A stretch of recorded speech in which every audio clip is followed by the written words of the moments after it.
because my first flight talaga going to Canada, hindi na ako pinaboard. I think first off, you have to set your personal expectations. If somebody was to ask, no, ito na yung home ko talaga. Hi, this is Lou. Kamusta? Bukod sa legal education at sa explainers tungkol sa immigration at permanent residency in Canada, gusto rin natin gamitin ang channel na to para sa mga kwento at mga personal experiences ng mga Pilipinong naglakas loob para magpunta at magsimula ng bagong buhay sa Canada.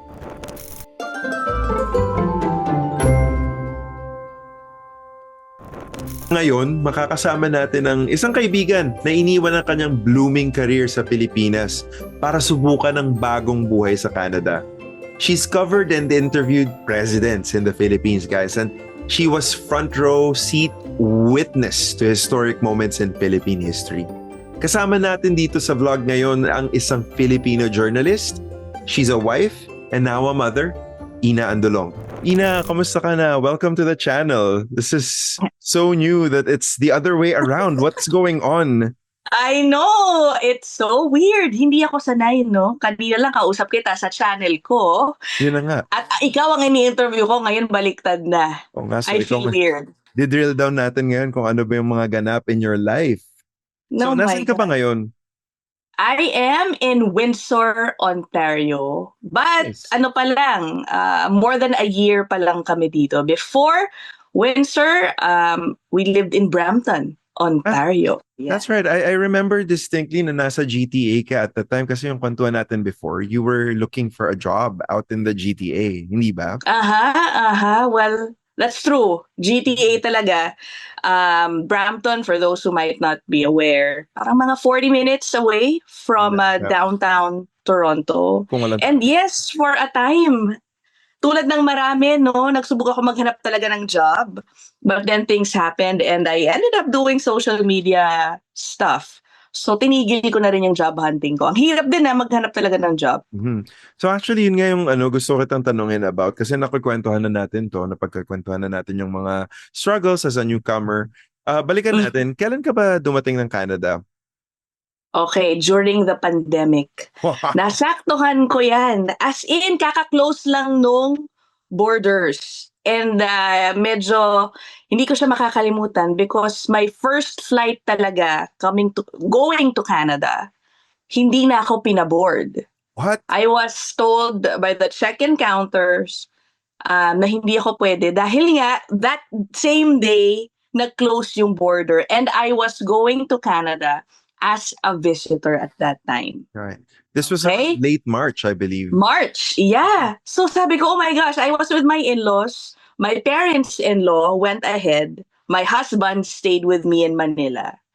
Tapos naghintay pa kami ng mga isang buwan before then Prime Minister Justin Trudeau allowed spouses of citizens and PRs to enter Canada kahit hindi sila PR. Okay, so doon lang ako nakapasok. And then, at that time kasi when I moved as a visitor, ongoing na yung spousal sponsorship ko. And because of the pandemic situation, they allowed people like me to wait for the finalization of your papers inside Canada. Right. It took a year. I was a tourist basically for a year. I extended my visitor status for 6 months. For 6 months. 6 months. Ayun. Yeah, so immigration sidebar for those, so ang ginawa kasi ni Ina is a family sponsorship, the classic mode, which means na yung application is processed outside Canada. So in your case, sa Manila Embassy yan, most likely.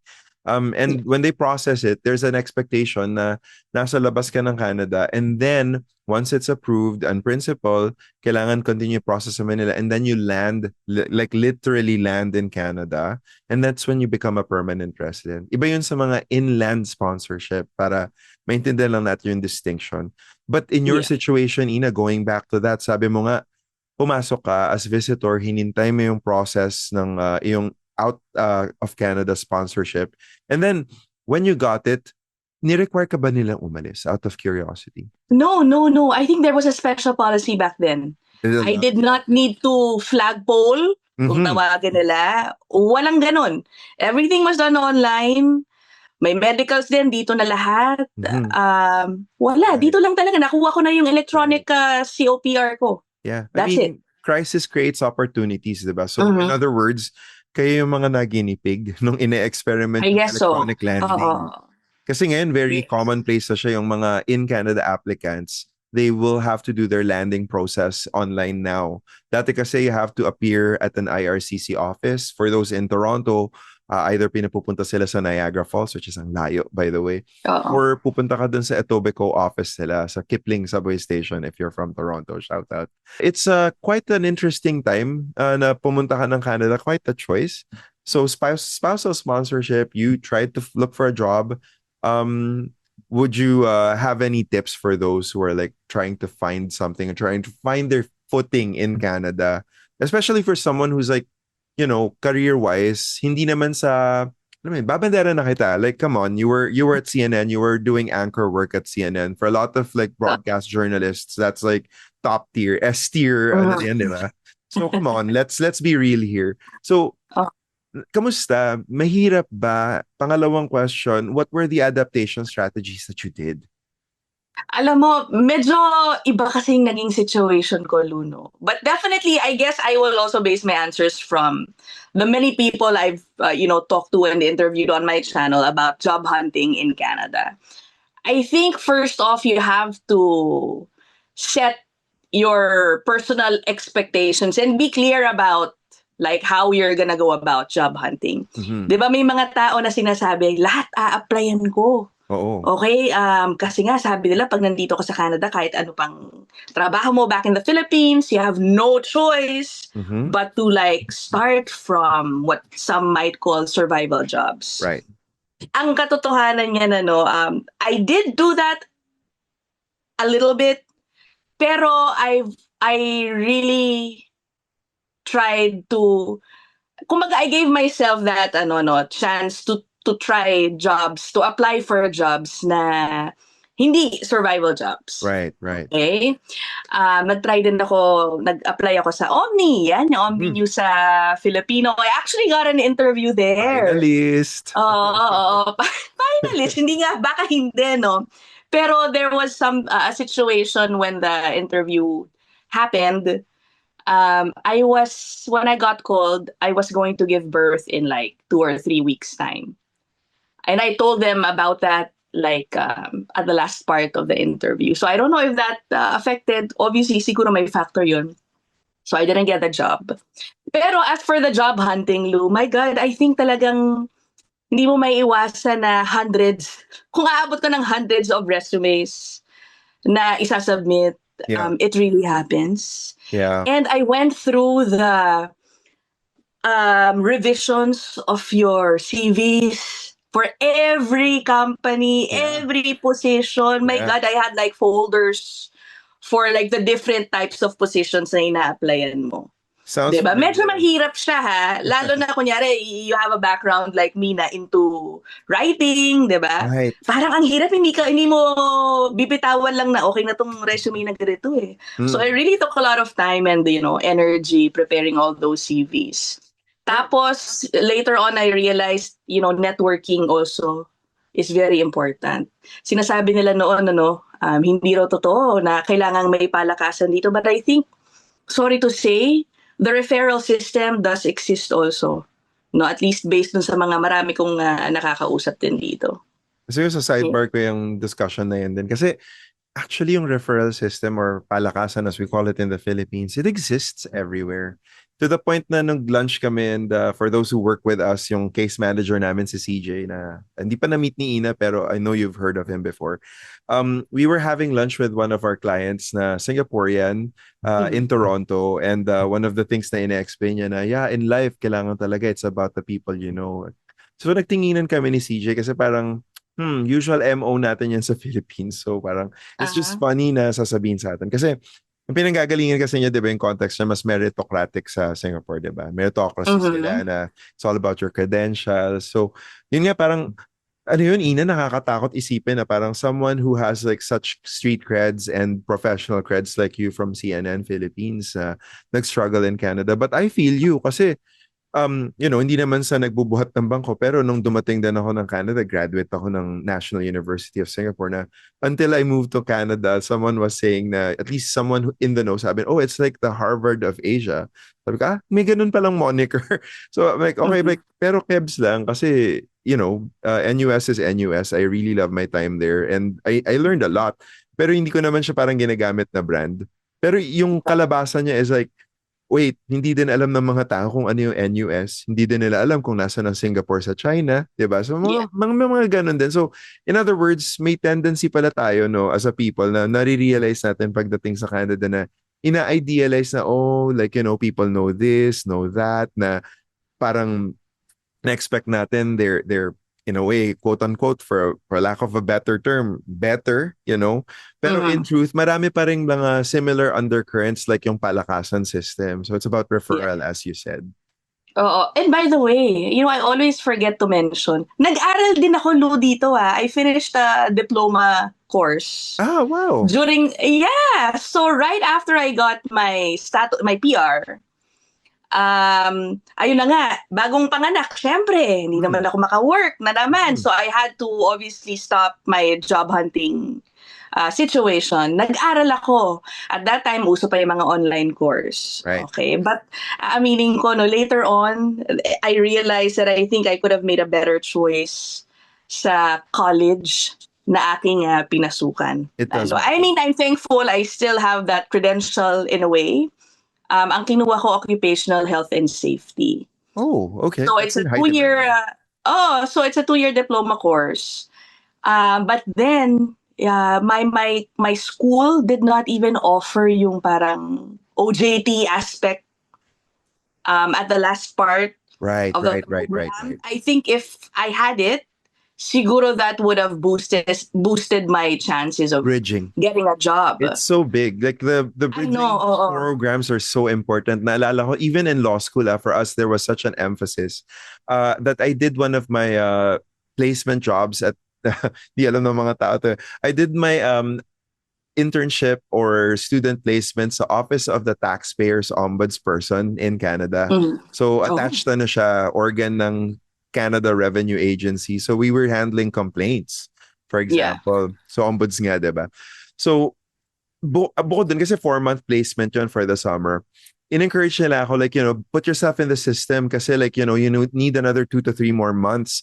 And as someone who's worked minimum 6 months, mas madaling mag-transition into full-time. And iniisip ko, oh my goodness, like, wow, the perks. Kasi if you work for the federal government of Canada, like, you get like X amount of vacation, the huge pension at the end of your Mhm. career, stable career, actually very competitive pay, quality of life, Ottawa, like opposite ends of Ontario. No, ikaw nasa Windsor, ako nasa Ottawa. Mhm. But yeah, like your point about like these bridging careers within the learning programs, napaka-importante talaga. Kaya as a Correct. last point on that, naalala ko, nung bukas na bukas pa yung international student pathway noon, talagang tinatarget talaga ng mga clients namin, and nire-recommend din namin na kunin nyo yung highly technical na program na may bibigay na trabaho, hahanapin kayo, hindi kayo yung Correct. maghahanap.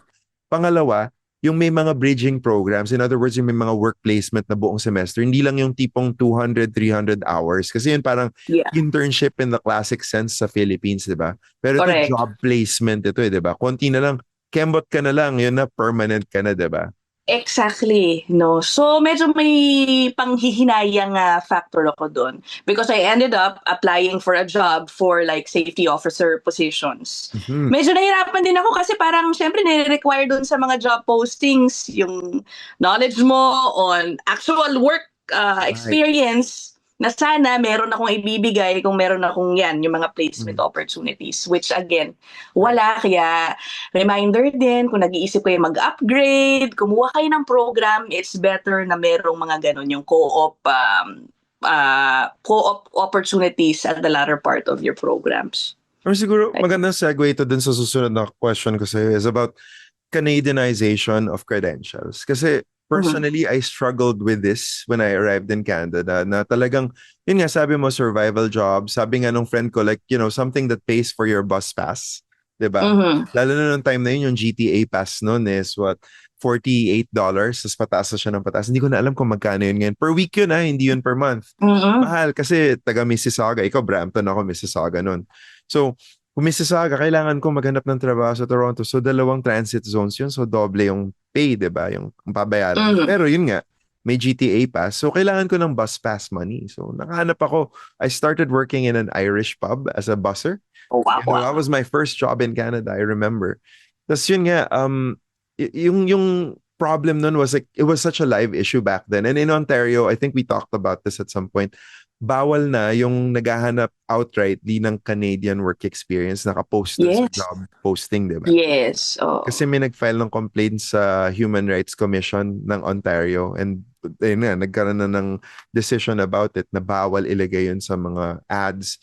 But in the end, sabi mo nga, may subtle ways pa rin sila of enforcing yung parang soft requirement na, oh, Canadianized ba yung iyong resume? I know. Kaya nung Mhm. sinabi mo Mhm. na nakailang revisions ka ng CV, I totally understand. Kasi Oo. ako naman nung post-law school, wait, ang dami ko rin in-applyan. Hindi naman hundreds kagaya mo. Pero ang dami ko rin in-applyan, almost 100. Tapos naalala ko, na doon ako natutong mag-mail merge using Microsoft Word. I'm not sure Oh, kung wait, hindi familiar ko ka. nga alam yun eh. I think Yeah. pala hindi ako umabot ng hundreds to be honest about it. Siguro I just reached about 50, mga ganyan. Medyo, aminin ko, medyo naging choosy ako ng konti, no? Tama naman. Um, Tama naman. in a way, kaya yun, hindi ako umabot ng hundreds tulad ng iba. Yung iba, hundreds a day, no? I've Yeah. heard. I've heard of those Talaga para stories as well. makakuha ng trabaho. Totoo Ayun. naman. Yeah, I understand. Kanya-kanya rin yan. Pero syempre, at the end of the day, trabaho mo pa rin yan. Magiging buhay mo pa rin yan. That's 45 at least of your waking hours in a week. Mhm. Kasi syempre, yung commute time mo, to syempre, yung mga times it lives rent-free in your head kahit na wala ka na sa trabaho, Aha. di ba? So, important din na may din tayo, may agency and choice tayo sa ating trabaho. But how did you Mhm. adjust to the culture and life in Canada? What were your expectations? And then, how did reality meet expectations? Alam mo, sobrang, I guess yung naging journey ko is totally not what I thought it would be. To begin with, hindi ko alam na mabubuntis ako agad. That changed, parang my path significantly. That combined with the pandemic. Wow. Okay, parang ang daming nangyari. Dahil nanganak ako, dahil nakuha ko yung PR ko, Mhm. kakapanganak ko pa lang. That Mhm. basically kept me from pursuing a job outside the house for like Mhm. at least a year. Mhm. And fortunately, with months later nung pinanganak ko, no, yung anak ko, nakahanap ako ng job remotely, still doing still doing parang a reporting job for a Mhm. Manila-based company. Okay. And yeah, I survived with that for like 2 years. Okay? 2 years ko ginawa yan sa politiko, no? And then, before kami nag-end ng politiko, naumpisahan ko na rin yung sarili kong YouTube channel, yung In a Nutshell. And when politiko ended, I was fortunate enough na yung In a Nutshell was sort of taking off slowly. So parang it just worked out. Mm-mm. Okay? So parang hindi ko nga maintindihan paano ba ako nag-adjust sa Canada. I've been in my home since I got here basically. But fortunately, I've made a lot of friends which exposed me to the outside world. Sa kanila ko na lang, sa totoo lang, mas naririnig yung totoong buhay Canada, which I Mhm. often talk about in the channel. In your channel, sobrang ang dami talagang immigration topics na napag-uusapan, which is Mhm, mhm. fantastic kasi yun nga in demand. And napag-usapan din namin to in a previous conversation na papunta talaga doon yung practice ko ever since kasi nagsimula ako sa employment and human rights tapos nagpunta ako ng immigration hanggang sa naging purely immigration na nga lang. Ah, nakikita ko rin siya yung vector na yun sa yung channel na ang daming immigration topics. So ang dami mo ng stories na narinig. Pero ano yung mga siguro i-reduce mo, gamitin natin yung journalist hat mo dito. Oo. I-reduce mo into 3 points. Ano yung mga common threads na nakikita mo amongst all the different stories na nakita mo across Canada? The most interesting ones, I mean, are you asking me kung ano yung mga pinaka gustong pinapanood nung niche natin? Parang Well, gano'n? we can put it though in that context. Pero like ano yung immigration issues, ano yung Yeah. common stories na lumalabas, tas siguro ano yung mga common success and failure stories. Siguro let's Yeah. let's put it into those three terms. I think honestly, napakasimple nung hinahanap nung niche market, nung target market natin. It's really clarity on immigration policy. I also searched for Okay. that. Oo, I think yun talaga. Di mo isipin mo kung ikaw na nga na immigration lawyer. When you see an announcement in some news report, parang, tama ba yun? Ikaw na na immigration lawyer, di ba? Mag-research ka pa rin. Imagine an ordinary person who has no background at all in immigration law. Hindi rin mahilig magbasa. So I think many people are really out seeking content na madaling magpaliwanag ng often complicated, confusing immigration policy in Canada na, not to mention, pabago-bago pa, at least over the past 2 years. So that's the main thing. And I must say, yan ang medyo malalakas kong episodes. Okay, so at least alam natin pinupuntahan tayo kapag kailangan nila ng clarity sa information na Yeah. yan. Pangalawa, I think many people want to see other people going through the same thing that they're going through. Okay, it's lonely being in a foreign country. Right. Even more lonely na alam mong uncertain pa ang future mo dito. So ano gagawin mo? Wala ka namang kaibigan masyado. Right. Minsan wala ka pang dalang pamilya. So manonood ka ng YouTube. I think many like watching stories, yung mga interviews ko about struggles in securing their PR. Okay, maraming nanonood yan kasi nga nakaka-relate sila. Maliban sa nakaka-relate sila, they feel like maraming dumadaan ng ganong paraan, and then at the same time they get tips from these discussions. So that's 2. And third, ano ba pangatlo? Wala, I think yung iba honestly play my channel and just put it on the background. Pag naghuhugas Parang ng balita pinggan. na lang din. Oo, parang kumbaga parang yun yung balita na lang nila sa Guilty. Canada. Guilty. Oo, sometimes they don't even pick it up. Yeah. Pero kasi apart from Omni News, meron din Filipino TV, by the way. Hi, Cherry Mercado, di ba? Parang yun lang, di ba? Silang dalawa ang mapapakinggan mong balita. Oh. Omni News, of course, lang, sa hapon mo maririnig, di ba?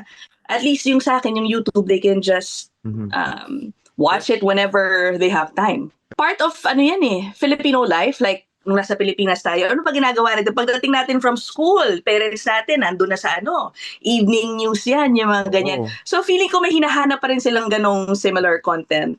Yes. Yung mga kababayan natin dito. And syempre siguro gusto nila makakita ng Filipino creators naman or Filipino personalities doing that. Yeah. Diba? I mean, so, representation matters. And, if I'm going to reduce what you've all said into 2 themes, nakikita ko, number 1 is the information gap. Na napakalaki talaga ng gap. And I'm super glad that people like yourselves, yung mga not necessarily, pwede nating i-label as experts, but people who know how to ask the right questions. That's super important. Diba?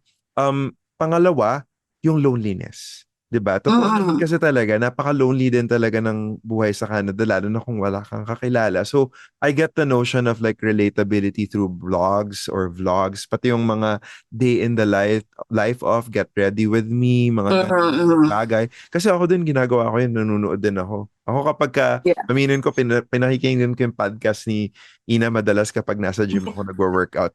Diba? Ganon. Mga guys, oo. Ganon.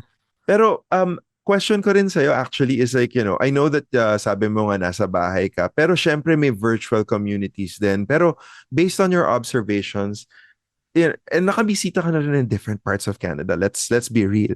Kamusta ang Filipino communities in Canada? Like, are they like united? Are they like all over the place? What's your observation? Like, what's your take? Okay, itong totoong observation ko dyan. On social media, the Filipino community could be toxic. Ah. Okay? Pero kaya dito ko napapatunayan na ibang personality, iba talaga ang personality ng mga tao on social media and in real life. Because Mm. for some reason, the Filipinos I've met all over Canada are just so nice. Super nice. Super nice. For Okay, so sure. in person ang babait. Ewan ko na lang, siguro ayoko namang isipin na mga plastic sila, 'di ba? But definitely I feel na genuinely nice sila. Mhm. Okay, that is the truth. Lalo na dito sa nilipatan ko sa Windsor. Oh my gosh, sobrang babait ng tao dito. Okay, helpful, they invite you to gatherings. I see them all the time in church. You know, the churches everywhere I go to, by the way, kahit anong part ng Canada, laging may Pilipino. Okay, True. so I'm happy about that. Pero on social media, doon ko talaga nakikita rin. And I know you also see it in my comment section, di ba? Uy, pero to be fair hindi lang sa Oh, Filipinos yan. That's not an inherently Filipino. yeah. Oo, siguro Kahit din. ano. What about Canadians? What do you think? As a Filipino in Canada, what are your first impressions and current thoughts now? I have never, if you're asking, ano ba? Wala akong masabi, sa totoo lang. It's been nothing but positive sa amin, me and my family. Like yung, I know some of our kababayans have experienced, some Hardships. sort form of discrimination at some Oh, point. yes. Fortunately, sa akin, wala. Siguro lang, I would have loved to have been in Canada earlier. Mm. During the times when they say yung parang talagang very friendly yung mga kapitbahay sa bawat isa, parang Walang ganyan. nagla-lock ng pinto. Oo, yung mga ganyang panahon, sabi nila gano'n daw dati, 'di ba? No. Sa ngayon, it's more of we're peaceful. Okay, and I'm happy that way. In church, people smile, at each other, everybody. Paglabas ko ng bahay ko, gano'n din. In Good the morning. grocery, gano'n Yeah. din. Of course, always the small talks. Mhm. Yeah, wala akong masabi. Yun lang talaga. And I'm so happy because generally, I think they love Filipinos. Actually. Kapag nakikita nila, very friendly sila to us. Uy, isa yan sa undercurrent na pinag-usapan namin sa class namin. For those who don't know, I'm teaching sa Ateneo right now on migration generally, but one of the Mhm. subtopics is like migrant experiences. So, yung question about perceptions of Filipinos abroad Mhm. is a very important subtopic. Yun nga yung question of like, do we assimilate? Do we are we visible? Are we invisible? How are we treated? Mhm. It's such an interesting and live subject kasi it's so different from one country to the next. And I Oo. think like the familiarity for us for American culture to a certain degree, 'di ba, in the Philippines also helps kasi Canada is not that far naman from the US. Mhm, Let's be mhm. honest, culturally, like the love for small talk, for example, that's such a North American thing, I would say. Yeah. Tapos syempre facility rin in language, 'di ba? Hindi naman siya malayo. For us, it's easy to adapt. Mhm. So it's interesting kasi like lagi tayong na-frame as model migrant community. Yeah. Diba? Narinig mo na yan, I'm sure. Merong mga episodes on YouTube saying that we're the perfect immigrant daw, parang gano'n ano. And I don't know if you've watched some of these videos on social media. Kunyari hot topic yung mga immigrants na gusto daw hindi daw bagay, for example, hindi bagay Yeah. sa Canadian Yep. culture. Yep. Ang dami lagi sa mga ganyang content sa comment section saying na, I will take everybody, paalisin nyo na lahat, wag lang mga Pilipino, okay ako sa kanila. Mga May mga lagi. ganun, ano. And no, hindi to galing Yeah. sa mga Filipino content creators. Yeah. Makikita mo namin, talagang Yeah. mga ibang lahi. Well, Ibang lahi sila yeah. saying that. Yeah, apart from the engagement baiting ng mga creators, let's be honest, let's be real about Oo. that. Kasi 'di ba? 'Di ba yun yung meme ngayon, 'di ba? Uy, Philippines, 'di ba? Ganun nga, 'di ba? So, but there is a bit of engagement baiting there, but at the same time I'm thinking kasi dun sa class namin pinag-usapan namin, what does it mean to be the model migrant community? Kasi on the one hand, great for us. But at the same time, parang may negative baggage din siya eh. Kasi parang you're othering other migrant communities. So parang Oh yeah. nawawala ng solidarity in society. So, another subject for another time. Pero Yeah. balik ko lang nagtataka din kasi ako, dumating ka pala ng Canada ng pandemic. Eh, yung mga taga-Canada nga, naghirap na. Eh, paano ka pa? How were I you? How know. did you settle? Ang hirap nun Kaya nga sabi ko nga sa'yo medyo unique din eh. Kakaiba yung pagdating ko dito. Again, pandemic, and then I got pregnant. Tas Imagine, so, visitor. hindi naman sobrang close, syempre, yung economy ng Canada noon. There were still job opportunities out there. But you can imagine, I was competing with so Hirap. many other unemployed True. people na mga PR na, di ba, Oo. matatagal na dito yung mga bata. So it was really an even more difficult time for newcomers like me. Kaya thank you so much to social media and the opportunities na meron Sa true. dito, di Sa ba? true. Yan nga. I know. But yeah, like at the same time, like, it's social media, so it's a bit parasocial. But Mhm. I really want to give a hat tip dun sa mga sumusubaybay sa In a Nutshell. Kasi grabe talaga, you can see that it's a real community. Kasi talaga merong mga mainstays, alam mo na yung Mhm. comments nila ganito, tapos yun nga, inaabangan kapag may important breaking news, alam nila na mabe-verify doon. It's great na itong social media provided that avenue for like settling in like professionally. Like I'm super Yeah. happy for you. But after so many years of being in Canada, 6 years na rin ano, halos. Yeah. Um, Oo nga, ang bilis. do you feel settled? No, I think so. I think so. Naiisip ko nga eh, if somebody was to ask, no, ito na yung home ko talaga. Diba? Yes. Many of our kababayans would say, my second home, yung Yes, Canada. yes. Diba? You know, Ako yung hindi na. Kahit Canadian, in this short period of time, no? Wala, dito na ako. alam mo ba, Parang may ganun. study yung Citizenship Institute, yung Canadian Citizenship Institute. I'm sure na ano man na rin, come across mo na rin sila. Mm. Na meron talaga yung from a subjective perspective, it takes about 5 years for a new Canadian, for a permanent resident, a citizenship nga, to actually start to feel that, I'm home. Yeah, oo, dun, siguro. So, mabilis na ba yung journey ko to, No, considering no, this as my, it's like okay na. top of the bell curve in my opinion. So ako naman, parang on my end, it's funny kasi this was when I was in law school, yung nag-hit ako ng 4 or 5 years. 2014 kasi, when I was in law school, I did an internship at the federal court, not in Canada, but in Florida, sa US. So I was Mm. in Tampa for like 2 months kasi summer months.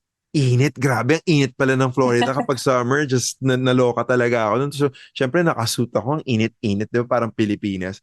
So, pagdating ko dun sa Florida, hindi ko, alam mo, syempre iniisip ko kasi US and I've never been to Florida before that. Usually California or New York ako. Typical Pinoy, di ba? So, pagdating ko ng Florida, na-shock ako. Sobrang culture shock siya kasi ibang-iba siya from the rest of the US.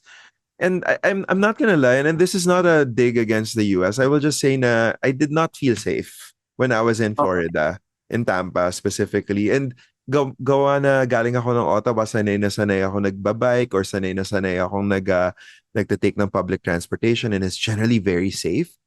So Mhm. after 2 months of being in Florida, pagbalik ko ng Canada, pagdating ko ng Ottawa, yung memory ko very vivid in my head. I was in the bus, sabi ko, oh my God, I'm home. Thank God, I feel Yeah, safe. oo, So yun oo. nga, dun ko na talaga naramdaman na this is my home. 'Di ba? Yeah. Parang, A part of me also, parang I realize, syempre when we're getting older, you really get yes. to know kung ano ba talagang gusto mo sa life, 'di ba? And I'm so fortunate, I think swak yung na-imagine ko yung buhay ko sa Canadian culture. I think Canadians, they don't demand for too many things. Simple lang naman ang gusto nila, 'di ba? Actually, Have a family, work, pay your taxes, true. Travel enjoy to those. nature. Oh, enjoy nature, Parang, get away from winter for a bit. yeah, Yun lang. yun lang. And, Totoo. I'm there. I'm there. Kaya parang feel na feel ko na, oh yeah, this is where I wanna be. I love the Philippines, of course, and I always look Siyempre. forward to visiting it. But I can't help but compare the peace that I have here versus, lalo na siguro kasi yung pinanggagalingan ko Right. is that very rush, Dynamic. life kind of Yun na lang. life. Dynamic. Oo. Napaka-busy. My work back then for like 15 plus years. Parang burden sa isip ko yung problema ng bansa. Literally, it's what I thought about every day Eh, as a kayo yung journalist. pangunahing messaging 'di ba? Nandun Oo, yung, di ba? Parang ganun eh. yeah. So, I was so parang relieved na nawala lahat yun sa isip ko coming to Canada. But then the plus part is I'm still able to do a job of like a communicator, Yeah. similar line, in a different format lang. Lighter issue in a way dahil I don't talk about Philippine politics, for example. Di ba? Trinay mo, nandun sa Ayun. Senedu, nakita ko yun. Ah, ayun. Uy, may question ako, but ano natin, modify lang natin yung question Mm. ng konti. How do you feel as a mother raising a child in Canada? Oh, I am so grateful. I am so grateful. Una sa lahat, publicly funded, good quality school for my child, for Luna. Hindi ko maisip na nasa Pilipinas ako, for example. Okay, I'm gonna be real about this, no? Siyempre, kung nasa Pilipinas ako, ang tendency ko niyan, gusto ko ipag-aral siya dun sa mga eskwelahan na pinag-aralan ko. Of course. Okay, and I'm so thankful for my parents. Sinagaan nila yung tuition fee sa aking mga school. Okay, parang feeling ko if I'm there, hindi ko siya ma-afford. Yeah. Ma-afford ko siguro, pero napakahirap. Yeah. Okay, for those who might be wondering kasi one of the reasons why my husband and I decided to settle here in Canada is parang binabalance namin yung opportunities namin as a couple. My husband finished nursing in the Philippines, diba? And we all know they are undervalued Oh, super. in the Philippines. Super. So since we are envisioning this certain kind of life with a certain kinds of comfort na basta yung gusto namin, alam ko na hindi namin masusustain yun if my husband is to work as a nurse, Right. trabaho ng reporter, iniisip ng marami, napakalaking sweldo. I mean, okay siya, no? Okay siya, ganun lang. Pero hindi niya meet yung gusto kong kind of life. Yeah. Idagdag mo pa dyan, dahil you know how Filipino culture is, it's like you have to keep up with the Joneses all the Sobra, time. no? Oo, totoo You yan. asked me about raising a child. I'm so happy na dito sa Canada, for example, we celebrate the children's birthdays for the kids, not for the parents. For example, that's just one concrete thing that I appreciate yung parenting dito sa Canada. Sa Pilipinas, hindi ko alam, oh my God, grabe, no? The way they celebrate the birthdays, I truly believe it's more of the parents. Oh, diba? Dito sa Canada, yung totoong batang celebration, Di- their di pa nga- cupcakes, going to the parks. Di pa nga pinapanganak yung baby. Ano ba yung bagong trend ngayon? Yung gender reveal? Oo, mga ganyan parang, yeah. So I'm happy I'm not there. Parang feeling ko, it's stressful sa isip, di ba? Being a parent. Mahirap na nga magpalaki ng anak, iisipin mo pa yung makikipagsabayan ka sa mga kung ano-anong pinagagawa pa to celebrate your Ito, child's soft achievement. topic as an immigrant in Canada raising a child who will have dual, how shall I say this, dual cultures to pull Yeah, from. yeah. Actually, discussion din namin to ng kapatid ko kasi yung pamangkin ko. Ang question ko is, how do you raise a child in a bilingual environment, at least supposedly and by default, depending on the parenting? And pangalawa, kasi for me kasi linguistics kasi, language kasi is like your window and your door to access your culture. And alam mo, let's just call a spade a spade. Like madaming mga Filipino families when they come to Canada, after a generation or two lang, yung mga anak hindi na nagsasalita ng Filipino. I know. And I'm the wrong person to ask this, Lou. Dahil dyan ako medyo kulang. Isa lang naman anak ko, guys, no? Si Luna. I think I should talk to her more. Okay? More in Filipino inside the house. Because, ewan ko ba? English din ako makipag-usap sa kanya for some reason. But, buti na lang, I think nakakaintindi pa rin siya, no? But definitely, I need to do that more. I agree. Kung meron ako maipapasa sa Filipino culture sa kanya, it should be the language. No? Yun na yun. Because honestly, I think she's going to be more of Canadian Oh, Lou, yeah. than No Filipino. doubt. Ganun na talaga. And that's not a bad thing, honestly. Like, Yeah, she is yeah, yeah. Canadian, Tanggap ko she na is yun. also Filipino. Pero yun nga, like, Yeah. to your point, like, it's hard. I get it. Kasi ang explanation sa akin ng sister ko tsaka ng brother-in-law ko is like, there have been psychology studies, child psychology studies about like learning na parang dapat daw nagsisimula with one language. Pero kasi, sa akin kasi parang, okay, I get that. Pero at the same time, I grew up in a bilingual environment growing up in Mhm. Manila, 'di ba? Kasi una yung school it was all in English except for Filipino, 'di ba? Yeah. Tapos sa bahay din, syempre, like yung content na kino-consume, Sky Cable. So, alam mo Mhm. yun, puro mga English content din yung nakikita. Tapos yung Tagalog, alam mo yun, everyday naman yun eh, di ba? Hindi naman siya makakalimutan. Parang Yeah. ganun yung naging situation. And that's why partly yung Filipinos very proficient with English, ano. Of course, ibang usapan yung class and ibang usapan yung problematic education outcomes kanya sa Philippines. Pero yun nga, sa Filipinos abroad situation, it's actually quite interesting and sometimes Mhm. unnerving na yun nga, tendency siya. To the point na yung mom ko nag-report minsan nasa bus daw siya. Sabi niya, meron daw na nanay, as in pinapalo daw yung, alam ko nag-episode Oo. constantly, pinapalo yung anak niya kasi nagtatagalog. Sa bus. Oo, Di ba wag sa naman, likod grabe daw? naman. Bakit naman ganun? So, parang mag-create ka ng intergenerational trauma na parang Filipino bad. Parang, wow. Correct. Di ba parang, wait. Sana, yun din lang, parang, I guess maglalabas ako ng value judgment dito. Oo, oo. Aminin ko na ako talaga like sobrang promotor na parang, uy, magtagalog tayo.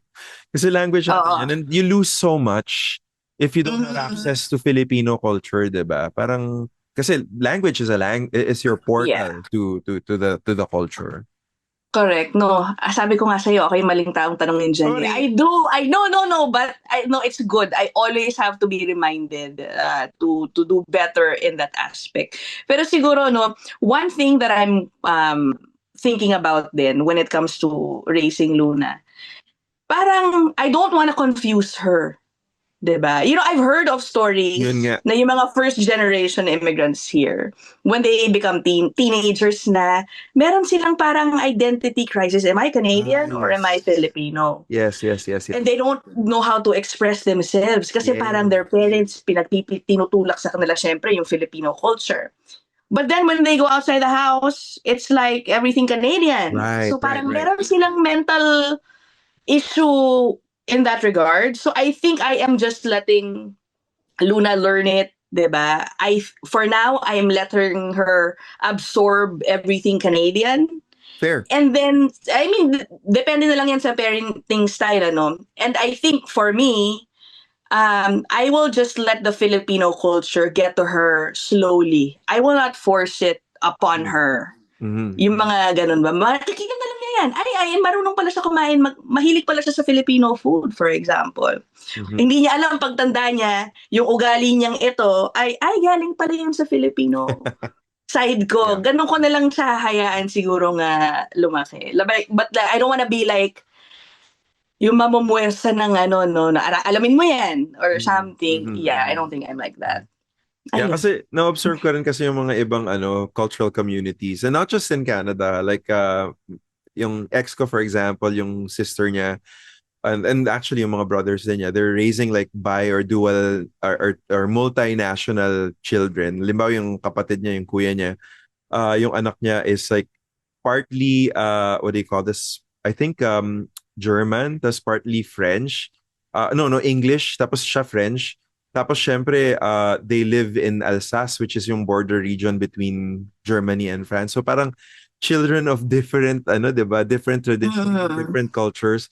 So I observe how they do it. Pero yung napansin ko kasi sa kanila talagang, but siguro din sa parenting style din siguro yun na parang they wanna remind. Yun nga yung point mo, di Yeah. ba? Like, hindi i-force, but rather i-remind na Mhm. cultural tradition mo rin to. Tapos naalala ko yung sister naman na taga London. Pag bumibisita sila sa France, naalala ko sinasabi, nous sommes en France, on parle en français ici. So, we are in France, we speak in French here. Kasi Oo, binibigyan niya yung oo. anak niya ng opportunity to actually like practice the language, di ba? Yeah. But Oo. it's interesting kasi like reminders. Yes, it's a bit top down, pero I like your wala naman kasi talaga parang I mean, I'm not a parent, but Yeah. people can find the parenting method that works for them, 'di ba? Correct. Oo. Like going to church, being Yes. respectful sa elders. Yes. I think makikita naman nila yan eh. Just be Yeah. an example. They will absorb that trait. Yung na mga gusto ko. mannerisms, halimbawa yung pagmano, for example, I Oo. really appreciate that. Pati yung paghawak dito sa dibdib na ganun, Yan. yung very Oo. Filipino customs and tradition. I really appreciate and love that when I see that. Kasi it makes us like, yes, it makes us pop out, pero kasi maintindihan nila, oh, it's a sign of respect, diba? Parang, wow, Yeah. like yung deference to others. Kaya nga, again, like, full circle dun sa social media, diba? Parang, in person, bait, ganyan, masarap kasama. Tapos sa social media, iba yung personality, diba? So, Oo. yeah. Ay. But Ina, like, you know, ano, ang saya ng 5 years, ang daming nangyari. And I I know. really wanna, give a big shout out and thank you so much. Thank you, Lou. So, as a final point, I want to know, what have you learned from your experience in Canada, your journey? Kung may re-reduce mo into like a single line, ano ba to? Single line, ang hirap naman, ano? No, Journalist ka, di ba? Dapat kaya mo yan. Wala na, rusty na ako. Ganun ba? Ano tawag dito?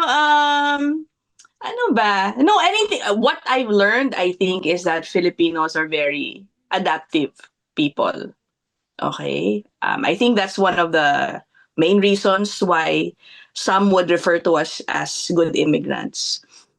Magaling tayo sumunod sa batas. And you know, speaking in the context of Canadian immigration. For example, 'di ba? Masnurin tayo sa batas kahit medyo naiipit na tayo at nawawalan ng status. So true.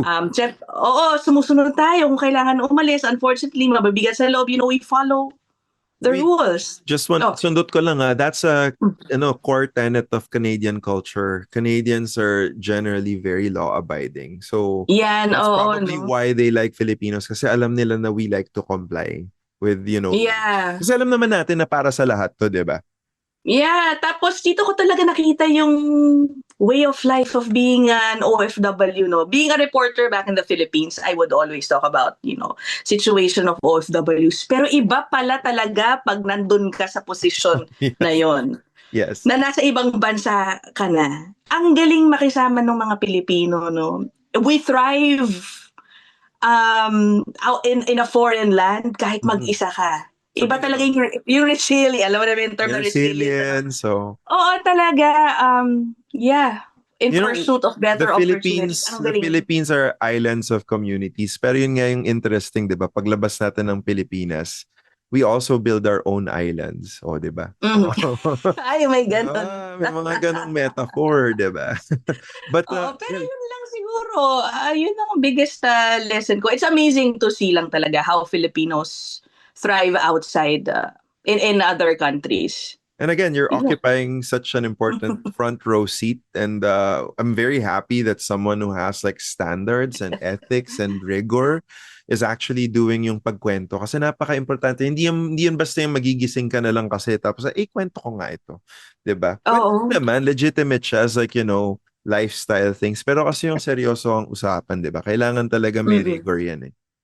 But anyway, Lina, thank you so much. I know napahaba tayo, but alam mo na kapag masustansya ang discussion, talaga. Thank you.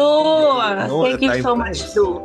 And good luck sa iyong channel. Oh my God, I'm so happy you're starting this. Baka kalimutan mo na ako pag dumami na gusto yung following mo, hindi ka na magpa-interview sa akin. Grabe ka naman, hindi naman dahil alam ko naman na hindi ko kayang tapatan yung daily mo. Twice a day nga. Meron ako nakita, 4 times ka in a day, yung lala. Oy, wala. Oy, ka. Twice a day lang ako. Baka kasi sa time zone, hindi natin. Well, thank you so much, Lou. And I know na kung maraming manonood dito, I will also promote your channel in my channel. Salamat talaga. Alright. Thank you, Ina. Until the next time. Bye.